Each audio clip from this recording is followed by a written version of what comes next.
Hello भाई, welcome to my YouTube channel. और भाई कुछ दिन पहले आप लोगों ने देखा था कि भाई मेरी रूफ रेल्स गाड़ी की इसकी रूफ रेल्स लीकेज हो रही थी। तो भाई आज उसी बारे में मैं आपको अपडेट देने वाला हूँ कि भाई उस रूफ रेल्स लीकेज का हुआ क्या है एक्चुअली। तो पूरा किस्सा मैं बताऊँगा आपको कि कैसे क्या हुआ था और कैसे अब उसका रिजोल्यूशन हुआ है या नहीं हुआ है। तो पूरी वीडियो भाई लास्ट तक देखना ये जानने के लिए कि उसका क्या रिजोल्यूशन मारुति वालों ने दिया है, नहीं दिया है, कैसी मुझे उनकी सर्विस लगी है, कैसा उनका रिजोल्यूशन लगा है। तो बने रहना इस वीडियो में लास्ट तक और वीडियो को लाइक शेयर सब्सक्राइब करना। और भाई शुरू करते हैं भाई वीडियो। हुआ क्या था, ये रूफ रेल्स का लीकेज मैंने कब नोटिस में लिया भाई, 11 नवंबर को मैंने इसकी वीडियो डाली थी। उससे एक हफ्ते पहले मैं अपने घर पे अपनी गाड़ी की वॉशिंग कर रहा था। तो उस टाइम पे मैंने ये चीज़ें मुझे नोटिस में आई। जैसे मैं वॉशिंग कर रहा था तो भाई मैंने एक बार चेक करा, तो देखा भाई वहाँ पे पानी आ रहा है। तो वो चीज़ मैंने 11 नवंबर से पहले ही नोटिस कर ली थी। लेकिन मैंने सोचा कि एक बार इसको ना वीडियो में डाल के, वीडियो बना के, वीडियो डाल के देखता हूँ यूट्यूब पे क्या इसका रेस्पॉन्स आता है। रेस्पॉन्स अच्छा है भाई, 5000 3000 के आसपास उस पर व्यूज़ भी आ गए और कमेंट्स भी बहुत आए भाई। बहुत लोगों ने ये भी बोला कि भाई क्यों आप ये रूफ रेल्स ड्रिल वाली लगाई हैं, क्या ज़रूरत थी इनकी। तो भाई वो चीज़ भी हुई, लेकिन भाई उस चीज़ से कोई मैटर नहीं करता है यार। देखो, क्योंकि महिंद्रा भी लगा रही है ड्रिल वाली जो रूफ रेल्स है, वो महिंद्रा भी लगा रही है आज के टाइम में।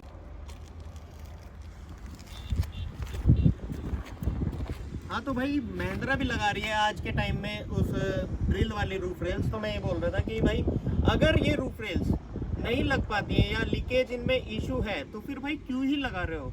एक मारुति का जेन्युइन डीलर है भाई, वो मारुति से है, उसे मारुति से हर सामान बेचना, कोई लोकल वेंडर नहीं है। तो मैं लोकल वेंडर की तरफ थोड़ी ना गया था भाई कि आप लोगों ने बोला कि भाई नहीं लगवाई, तुमने छेड़छाड़ करा दी। तो भाई वो चीज़ मेरी समझ में नहीं आई। लेकिन भाई ठीक है, सबका अपनी अपनी सोच है, कोई दिक्कत वाली बात नहीं है। लेकिन भाई मैं इसके बाद मैंने 11 नवंबर को वीडियो डाली थी जिसका भाई रेस्पॉन्स अच्छा है, लेकिन मारुति की तरफ से कुछ नहीं आया। शायद उन तक वो वीडियो रीच नहीं हो पाई या जो भी रहा उसका इशू। लेकिन फिर भाई मैंने थक हार के भाई मैंने बहुत टाइम तक वेट करा उस वीडियो के चलने का, लेकिन मुझे कोई रेस्पॉन्स नहीं मिला। तो फिर भाई मैंने थक हार के अपनी तरफ से, तो भाई 30 नवंबर को मैंने फिर उसमें मेल ड्राफ्ट कर दी। मेल ड्राफ्ट करने के बाद भाई नेक्सा वालों को, भाई मारुति वालों को बड़ा अच्छा रेस्पॉन्स भाई। 30 नवंबर की रात को ही भाई मुझे मेल आ गया उनकी तरफ से रेस्पॉन्स में कि आप अपनी गाड़ी का व्हीकल नंबर दे दो और जो भी डिटेल्स है इसकी एक बार शेयर कर दो। भाई होता क्या है, फिर मैं 1 दिसंबर को अपनी जो भी डिटेल्स हैं वो शेयर कर देता हूँ मारुति वालों के साथ कि भाई ये मेरा आपका रजिस्ट्रेशन नंबर है और यहाँ से मैंने गाड़ी परचेज़ करी थी और ये इसका और जो भी उसका डिटेल्स थी मैंने सब कुछ उनको शेयर कर दिया मारुति वालों को। तो भाई होता क्या है, फिर मारुति वाले पड़ जाते हैं ठंडे, उनकी तरफ से कोई रिप्लाई नहीं आया भाई। नेक्स्ट डे भाई मैंने सोचा कि यार आज कुछ आएगा मारुति के डीलर की तरफ से रेस्पॉन्स कि भाई कैसे आपकी गाड़ी में क्या दिक्कत आई है, तो कैसे आपको ठीक करते हैं या क्या, मतलब ठीक करने के लिए कुछ भी आएगा। तो भाई मैंने पूरे दिन वेट किया, उस दिन कुछ भी रिप्लाई नहीं आया कहीं से, कुछ भी कैसा भी रिप्लाई नहीं आया मारुति के डीलर से, किसी से भी कुछ नहीं। तो भाई नेक्स्ट डे होता क्या है भाई, शाम को मैं बैठा था, मैंने सोचा यार उस मेल पे एक बार रिमाइंडर डाल देता हूँ। मैंने भाई 2 दिसंबर को उसका रिमाइंडर डाल दिया। फिर रिमाइंडर डालने के बाद भाई रिमाइंडर डालने के बाद भी ऐसा कुछ रिप्लाई आया नहीं, बस एक रिप्लाई आया कि हमने कंसर्न टीम को मेल फॉरवर्ड कर दी है और वो अभी इस पे काम कर रहे हैं। तो भाई मैंने सोचा कि भाई ठीक है, आ जाएगा, कुछ ना कुछ तो आएगा ही 2-4 दिन में कुछ भी। तो भाई होते होते हो गई भैया 7 दिसंबर। 7 दिसंबर तक जब कुछ नहीं आया ना, तो भाई 7 दिसंबर को मैंने फ्रस्ट्रेशन में आके एक मेल और डाल दी, एक और मेल ड्राफ्ट कर दी मारुति को कि भाई तुम कस्टमर को सीरियसली नहीं लेते और कोई तुम्हारी सर्विसिंग अच्छी नहीं है। और ये सब चीज़ें मैंने उसमें बकवास लिख के, या मतलब अपनी जो फ्रस्ट्रेशन थी वो लिख के और उनको मेल भेज दिया। तो भाई उससे 10 मिनट बाद ही भाई क्या होता है भाई, मेरे पास लगातार फ़ोन बजना शुरू हो जाता है भाई। मारुति का जो TSM होता है, इनका टेरिटरी सर्विस मैनेजर, उसका कॉल आना शुरू हो गया मेरे पास। तो भाई मैंने 2-3 बार में कॉल पिक की, लेकिन वो कहीं बाहर था तो उसका मतलब नेटवर्क का कुछ इशू था।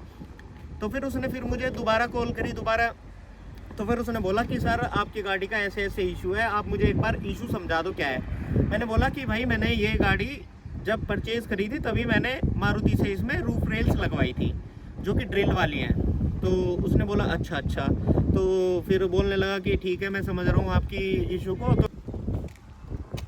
तो भाई फिर मैंने उनको अपनी लोकेशन बता दी कि भाई इस लोकेशन से मैंने मतलब सर्विस कराई थी। वैसे उन्हें मेरे रिकॉर्ड्स में पता चल गया था कि मैंने लास्ट सर्विस कहाँ से कराई थी, तो उन्होंने मेरा वो चीज़ उठा ली।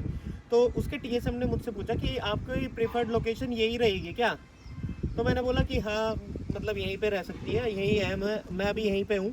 तो उन्होंने मुझे बोला कि ठीक है आप एक बार विजिट कर लो, या फिर आप बोलोगे तो फिर है ना पिक एंड ड्रॉप सर्विस करवा देते हैं, हम इसको ठीक करा के आपको दे देंगे। बाकी ठीक कराने की उसने एश्योरिटी दी नहीं थी। उसने बोला था कि पहले हम चेक करेंगे कि इसमें इशू आ क्या रहा है, कि ये वेंडर की तरफ से, ये मारुति के डीलर की तरफ से है, या फिर कैसे, मतलब क्या रूफ रेल्स लगाई है उसने, क्या दिक्कत है इसके अंदर। तो मैंने बोला ठीक है आप है ना एक बार चेक करा लो इसमें। तो भाई उन लोगों ने उन्होंने मुझे एश्योरिटी दी, जो उसका टीएसएम था, कि आप एक बार गाड़ी को या तो पिक एंड ड्रॉप करा लो या फिर आप खुद चले जाओ। तो भाई उस दिन मेरी थी छुट्टी, क्योंकि सैटरडे संडे का मेरा ऑफ रहता है, तो उस दिन मैं छुट्टी पे था। तो मैंने सोचा कि खुद ही चला जाता हूँ। बाकी उन्होंने भाई उसी टाइम पे उनके क्वालिटी मैनेजर को कॉल किया, जो सेल्स सर्विस टीम का उनका क्वालिटी मैनेजर था, जो एक पर्टिकुलर डीलर था, उसके यहाँ पे कॉल किया और उनको कॉल पे लेके, कॉन्फ्रेंस पे लेके मेरी बात कराई कि सर आ रहे हैं, इनका जो भी इशू है वो आप रिजॉल्व कर देना, बाकी चेक कर लेना कैसे क्या दिक्कत है, और उसकी मुझे एक रिपोर्ट बना के भेजना पूरी। तो ये उनसे मेरी बात हुई। फिर मैंने कॉल को डिस्कनेक्ट करके भाई मैं पहुँच गया वहाँ पे। पहुँचने के बाद वहाँ पे देखो भाई, मैं आपको ना अपना पूरा एक्सपीरियंस बता रहा हूँ इसमें, कि मैंने क्या फेस किया है, क्या इशू हुआ है मुझे इनको बाहर से एक डीलर से लगवाने पे, मारुति के डीलर से लगवाने के बाद मुझे इतनी दिक्कतों का सामना किया है मैंने। तो भाई आप लोग ना थोड़ा देख समझ के लगवाना। बाकी आगे की बात बताता हूँ भाई। उन्होंने एडवाइज़र ने जाके इसका जॉब कार्ड खोला, और फिर है ना भाई कुछ टाइम उन्होंने भाई गाड़ी खड़ी रही। तो फिर उसके जो क्वालिटी मैनेजर था, उन्होंने बोला कि भाई जल्दी करवाओ यार, ऐसे थोड़े ना काम चलेगा, ये कौन सा तरीका है। तो भाई फिर वो लोग इसको लेके गए वॉशिंग में भाई उन्होंने पानी वानी मार के देखा। इनिशियली भाई इसमें कोई पानी नहीं आया। फिर मैंने उनको बताया कि भाई इस पर्टिकुलर पॉइंट पे मारो, यहाँ पे देखो मैं दिखाता हूँ भाई, इस पर्टिकुलर पॉइंट पे मारो आप, क्या नाम है, जो भी प्रेशर है पानी का। तो फिर भाई उस पर प्रेशर, जब उन्होंने प्रेशर मारा ना, तो फिर उसके बाद उसमें से थोड़ा बहुत पानी नीचे आना शुरू हो गया। तो भाई वो समझ गए कैसे क्या। तो फिर उन्होंने खोल खाल के देखा। बाकी जब उन्होंने खोल के देखा तो उन्होंने बहुत सी चीज़ें बताई कि इसमें ऐसे नहीं करना चाहिए था, थोड़ा इसका जो छेद है वो उन्होंने ज़्यादा ड्रिल कर रखा है, तो इस वजह से ये इशू आया है। बाकी फिर उन्होंने एक रिपोर्ट बनाई अपनी। और बाकी भाई एक चीज़ और बताना चाहूँगा यार, ये जो है ना, मैं आपको दिखाई देता हूँ कि भाई जैसे मान लो इन्होंने यहाँ से भाई इन्होंने ये खोली थी, यहाँ से ये पूरा पैनल खोला था, और फिर ये खोला था उन्होंने यहाँ से पूरा। तो भाई उन्होंने भाई जैसे ये खोला, भाई देखो यहाँ पे हल्के से स्क्रैच भी दिख रहे होंगे, क्योंकि उन्होंने भाई ये पूरा इसका रिमूव नहीं किया था, ये क्या बोलते हैं कवर, छत पे जो कवर लगा रहता है, ये पूरा रिमूव नहीं किया। तो उसके बाद यहाँ पे हल्के मोटे से स्क्रैच आ गए। बाकी भाई आगे भाई ये हुआ, फिर जैसे उन्होंने स्क्रैच यहाँ पे ये आ गए, क्योंकि वो ऐसे खींच रहे थे, इसको लटक रहे थे। तो फिर भाई वो चीज़ कोई दिक्कत नहीं, चलो छोटा मोटा हो भी जाता है, कोई दिक्कत नहीं। बाकी फिर भाई मैंने उनको बोला भी कि भाई आप काले हाथ भी लगा रहे हो, सारी गाड़ी अंदर से गंदी कर दी है। तो फिर उन्होंने बोला कि सर हम आपको इसकी ड्राई क्लीन करके दे देंगे यहाँ से, तो आपको कुछ भी गंदी नहीं दिखेगी। हालांकि वो चीज़ उन्होंने फिक्स कर दी, वो उसमें कोई इशू नहीं हुआ। बाकी फिर भाई जो रूफ रेल्स उन्होंने निकाली, फिर भाई उसमें वहाँ पे इन्होंने जो इससे जो मिरर जो चिपकाने की वो होती है, उसकी सीलेंट होती है शायद कुछ, तो वो चीज़ वहाँ पे लगाई और फिर रूफ रेल्स फिक्स करी। तो भाई अभी के लिए वो चीज़ें फिक्स हो गई हैं, और मे बी इन फ्यूचर भी वो चीज़ अब ना आए। लेकिन भाई आप लोग ना थोड़ा ध्यान से सोच समझ के करना ये काम, कि अगर लगवा रहे हो तो अच्छी जगह से लगवाओ। डीलर भी, एक डीलर की क्वालिटी और जो डीलर के यहाँ वर्कर्स काम करते हैं उन पे भी डिपेंड करता है ये चीज़ें।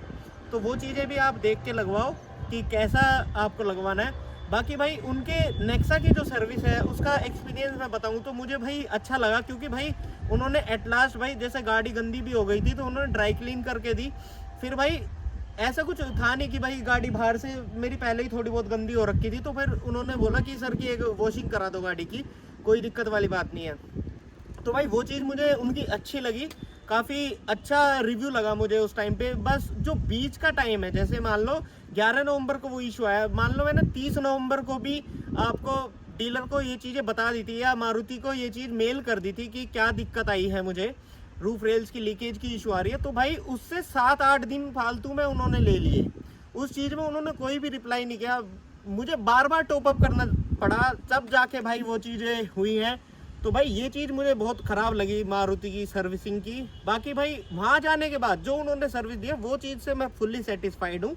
और बाकी भाई यही था अपना आज का ब्लॉग, जिसमें मैंने बताया भाई कैसे ये रूफ रेल्स का इशू फिक्स हुआ है। बाकी इसको मैंने टेस्ट भी कर लिया है पानी डाल के, तो अब कोई इशू नहीं है। उन्होंने भी टेस्ट करके दिया था, 1 घंटा सुखाई थी उन्होंने गाड़ी धूप में खड़ी होकर बाकायदा, और उसके बाद उन्होंने फिर दोबारा पानी मार के देखा तो फिर ऐसा कुछ इशू नहीं था।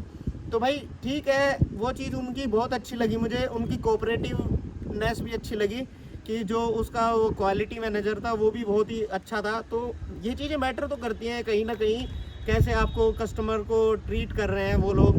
तो यही था भाई आज का व्लॉग अपना भाई। बाकी आप लोगों से यही बोलता हूँ कि अगर आपको ये चीज़ें लगवानी है तो देख लेना पहले किस डीलर से लगवा रहे हो, कैसे उसके वर्कर्स हैं, अपने सामने लगवाओ तो ज़्यादा बेटर रहेगा। बाकी भाई अगर ब्लॉग यहाँ तक देख लिया है तो वीडियो को लाइक शेयर सब्सक्राइब करो और ढेर सारा शेयर कर दो भाई। बाकी भाई मिलते हैं नेक्स्ट वीडियो में। Thank you so much, bye bye.